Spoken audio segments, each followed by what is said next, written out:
Fáilte roimh go fáil mí mis Gaeilge. Welcome back to Let's Learn Irish. Level A1 topic is seacht, Rannóg on Banc Teanga. Level A1 topic 7, section 11, the language bank. O agus ó fada, O agus ó. Scríomh an ó nó ó fada sna barnaí cuí híos.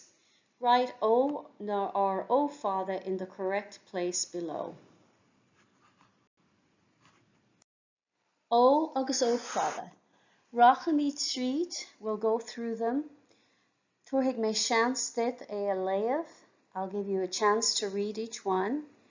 An sin léhí mé amach é, and then I will read it out loud. Agus is féidir leat ó nó ó fada is scríomh isteach. And you can write in O or O fada if you're still unsure. Over a hand.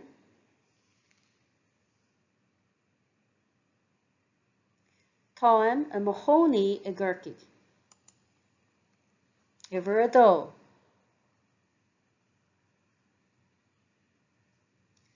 Tá allmharga I mo cheantar. Over a trí. Éistim leis an radio gach lá. Over a chathair. Tá ochtar I mo chláin. Over a cúig.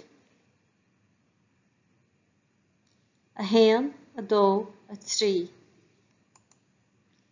Over a sé. Níl an cias there. Over a seacht. Téim go dtí an fictúrlan. Over a hocht. Féacham an nuacht I gcónaí. Scileanna, skills. Cad iad na scileanna atá ag na daoine eile I do chláin nó do chairde? What skills do your family members or your friends have? Scríomh cúpla ábhairt an seo. Write a couple of sentences. Mar shampla, for example, tá tomáint wa ag meachar. My father can drive well. Ach, dús, cad a thorlaíonn nua úsáidtear mo sa Gaeilge. But first, what happens when you use mo in Irish? Líon isteach an chraile seo. Fill in this grid. Tá gá hampla déanta dit. There are 2 examples done for you. Scileanna. Cad a thorlaíonn nuair a úsáidtear mo sa Gaeilge. An rial, the rule. Conson, no gutta. Consonant or a vowel. So fill in the grid. Fear no bréagach. True or false. Lé na habartí seo a leanas.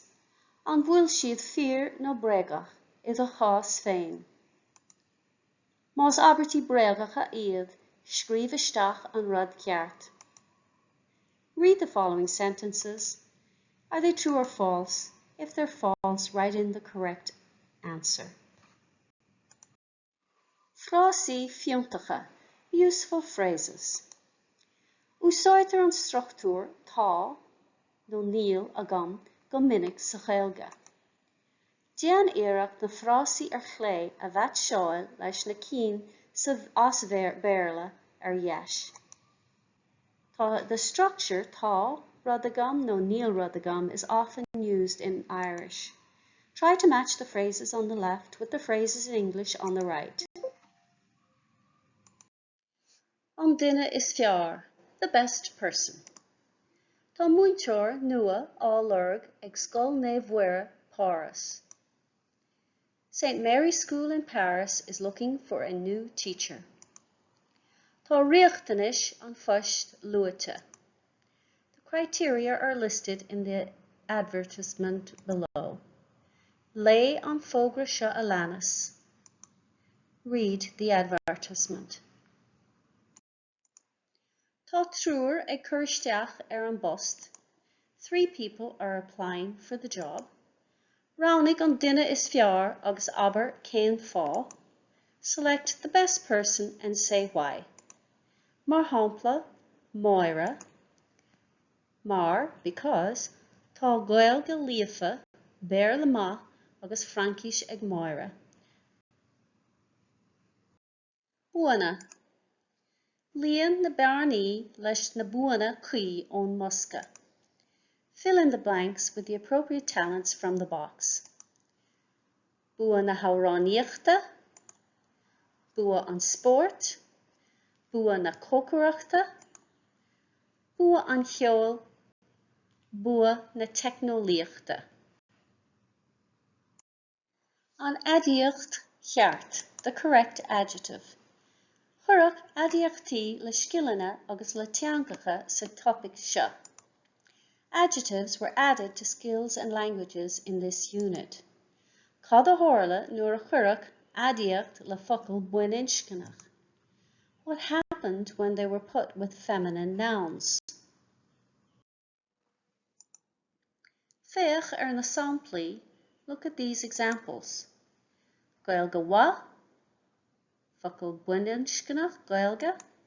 Clóscríomh ma, focail fearnscannach, clóscríomh. Líon isteach an gréile seo, fill in this grid.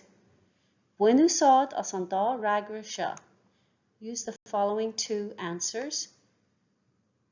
Le séimhú, níl séimhú. With a séimhú, without a séimhú. Anois, líon na bearnaí leis na an leagan ceart an adíocht ma. And now fill in the blanks with the correct version of the adjective ma. Tá na teangacha ar fad buiniochas seachas béarla. The languages are all feminine except for English. Fill in the blanks with the correct version of the adjective ma. Ní hiigim. Críochnig an chórá seo a leanas. Rannóg na freagraí ón Musca ag bun an leithnig. Bí cuaireamach mar tá níos mó freagraí ná spásanna. Now finish the following conversation. Select the answers from the box at the bottom of the page. Be careful, there are more answers than spaces. Agus anois an Banc Teanga freagraí.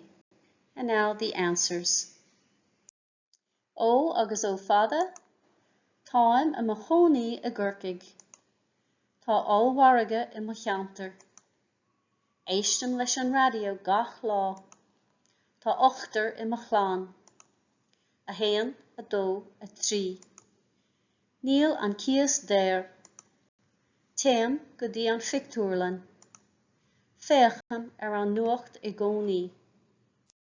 Scileanna.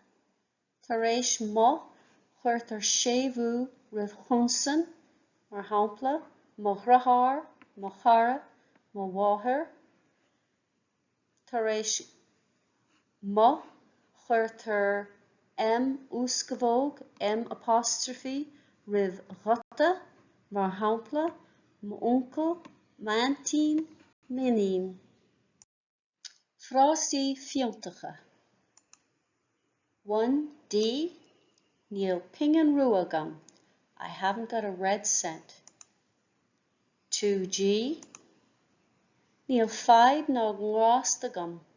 I haven't a problem whatsoever. 3H. Níl dhá fingan sa domhan mhór agam. I haven't 2 pennies to rub together. 4A. Níl clú agam. I haven't a clue. 5B. Níl a is agam. I don't know. 6C. Níl aon scéal agam. I have no news. 7F. Tá is agam. I know. 8E. Tá feib agam. I have a problem. Would you use any of the phrases above again? Did you notice that some of the phrases do not translate word for word? The second phrase above, Níl fáid ná ngrást agam, translates as, I haven't a problem whatsoever. Grást means the grace of God. There are many phrases in Gaeilge that refer to God. Can you think of any others? Céhé an duine is fearr. Alder hán. Cén fá. Why? Well, tá Frankish líofa, Béarla líofa, agus Germánis meastartha maith aige. Tá tmáint agus Scileanna maithe ríomhaireachta aige. Buanna. Bhí bua an cheol ag Beethoven. Tá bua an sport ag Roger Federer. Tá bua na teicneolaíochta ag Bill Gates. Tá bua na cócaireachta ag Jamie Oliver. Tá bua na hamhránaíochta ag Mariah Carey. An adíocht cheart, adíocht le focail firinscneach, níl séimhiú ann, adíocht le focail buineanscneach, tá séimhiú ann. Mar shampla, tá Spáinis wathagam, tá Idális wathagam, tá Béarla maithagam, tá Gearmánis wathagam. Níhiigim. Tús má leat na haibre an diggin gach duine. An cead freagra, E, the first answer is E, tá brónarm níhiigim. An féidir leat é sin a rá a ríis le a hull. Tús má leat na haibre. An dara freagra, C, an bhéad tá haibre a litrú le a hull. H-O-I-B-R-E. An céad ceann eile, F, an bhéad tá labhairt níos muile le a hull. H-O-I-B-R-E. Agus an ceann deireanach, the last one, A, gurb maithagat. Tá fáilte rót. On profile I rule Aonad a seach, so your virtual profile for section 7 or unit 7.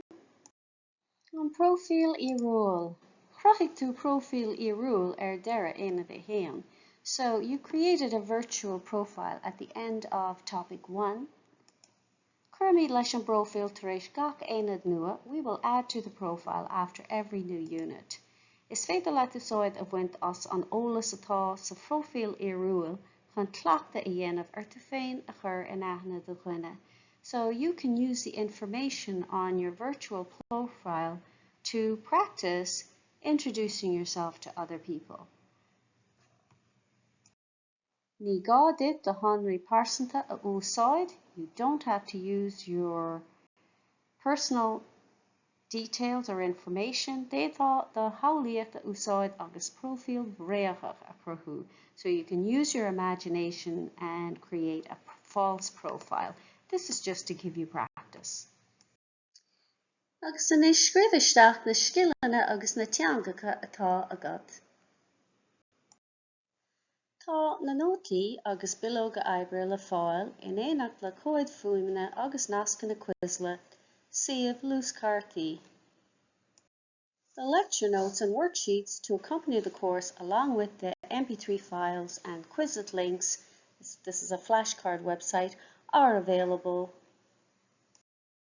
The original files are available to download at Teastas Eorpach na Gaeilge, teg.ie, or edited versions can be found at my website, simplyjacintha.com. Direct link is in the description box below. Míle buíochas de Theastas Eorpach na Gaeilge as cead a thabhairt dom úsáid a bhaint as na háiseanna closamhairc atá le fáil ar a suíomh. Many thanks to Theastas Eorpach na Gaeilge for their information to use the learning materials and resources that are available on their website. Tá súil gur bhain sibh tanamh as. I hope you enjoyed it and got some use out of it. If you did, like and subscribe and share with your friends who may be interested in learning Irish.